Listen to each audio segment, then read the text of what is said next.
ফুচকা কিন্তু নামটা শুনলেই জিভে জল চলে আসে, তাই আজকে আমি নিয়ে এসেছি ফুচকার রেসিপি। তো তোমরা ভিডিওটা দেখতে থাকো। তো হ্যালো ফ্রেন্ড, তোমার সবাই কেমন আছো? আশা করছি তোমরা সবাই অনেক অনেক ভালো আছো। তো আমি খুব ভালো আছি। তো আজকে তোমাদের সঙ্গে শেয়ার করবো ফুচকার রেসিপি। তার জন্য দেখো তেঁতুল ভিজিয়ে রাখছি, মানে তেঁতুলটা জল দিয়ে ভিজিয়ে রাখলাম 10 মিনিটের মতো। আর এদিকে দেখো পেঁয়াজ কুচি, ধনেপাতা কুচি আর লঙ্কা কুচি কেটে নিয়েছি, আর পাশে তেঁতুলটা ভিজিয়ে রেখেছি। তো 10 মিনিট হয়ে গেছে। তো তেঁতুলের খোসাগুলো আর বিচিগুলো মানে ভালো করে পরিষ্কার করে নিয়ে ওগুলো ফেলে দেবো। আর ফুচকা খেতে গেলে কিন্তু আলু মাখা তো লাগবেই, তার জন্য নিয়েছিলাম সেদ্ধ আলু।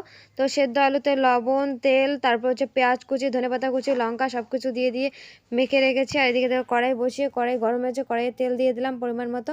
তো তেলটা গরম হওয়ার পরে তারপরে ফুচকাগুলো ভেজে নিচ্ছি। আমি কিন্তু রেডিমেড ফুচকা নিয়েছিলাম, এই ফুচকাগুলো তোমরা যে কোনো দোকানেই পাবে। তো এই ফুচকাগুলো শুধু গরম তেলে দিলেই কিন্তু ফুলকো ফুলকো হয়ে উঠবে। তো দেখো তোমরা কত সুন্দর ফুলকো ফুলকো হয়ে যায়, দেখতে কিন্তু খুব সুন্দর লাগছিল। তো এইভাবে মানে একটু নাড়াচাড়া করে ভালো করে ভেজে নিতে হবে। এগুলো ভাজা হয়ে গেছে, একে একে সবগুলো ফুচকা এখন নামিয়ে নেবো।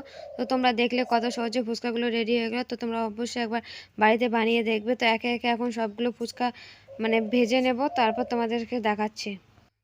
তো সবগুলো ফুচকা ভাজা কমপ্লিট হয়েছে। আর তোমাদের একটা কথা বলা হয়নি, তেঁতুলের যে জলটা বানিয়েছিলাম সেই জলে কিন্তু আমি পরিমাণ মতো লবণ দিয়েছিলাম, চিনি দিয়েছিলাম, তারপরে একটুখানি লঙ্কা গুঁড়ো দিয়েছিলাম। সেটা তোমাদের মানে বলা হয়নি আর দেখাও হয়নি। তো ফুচকাগুলো দেখো নিয়ে বসে গেছে খাওয়ার জন্য, একটু করে জলজিরাও দিলাম। তো ভিডিওটা এইটুকু, আশা করি তোমাদের অনেক ভালো লাগবে। ভালো লাইক করো, কমেন্ট করো, বন্ধুদের সঙ্গে শেয়ার করো। আর ইউটিউব থেকে দেখলে সাবস্ক্রাইব করো, ফেসবুক থেকে দেখলে পেজটা ফলো করে দেওয়া। সবাই অবশ্যই একবার বাড়িতে বানিয়ে আমাকে কমেন্ট করে জানাবে।